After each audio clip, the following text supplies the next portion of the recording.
ผู้ชายทีมเรา SM หมายเลขใด ไม่ได้ ได้แก่หมายเลข65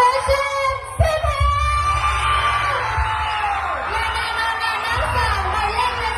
15จะได้รับตำแหน่งของอันดับหนึ่งซึ่งถ้าหากว่านักสาวชนพมงนักหลวงได้จังชนะเลิศของเราบ่สามารถปฏิบัติหน้าที่ใดแม่ของอันดับหนึ่งจะขึ้นมาปฏิบัติหน้าที่แทนขอเชิญน้องนางสาวที่ได้รับรางวัลชนะเลิศยืนข้างหลังค่ะเพื่อเขาจะได้มอบรางวัลให้กับของอันดับหนึ่งและขอเป็นเกียรติยังเซิร์ทานจันท้องกลุ่มโซ่หองประธานกลุ่มบริษัทคำพูวงศ์ขึ้นเทิงเวทีเพื่อมอบป้ายเงินรางวัลและซอดอกไม้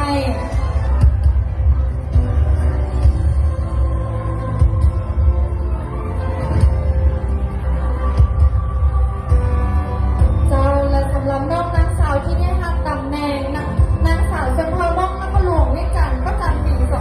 2025แม้จะได้รับมงกุฎมูลค่า 80 ล้านกีบและเงินรางวัลมูลค่า 20 ล้านกีบพร้อมสายสะพายประจำตำแหน่ง ผู้ชายต่อชายผู้ชมสมาชิกของทีมอยู่ต่อผู้ชมทีมก็เป็นหัวหน้าต่อ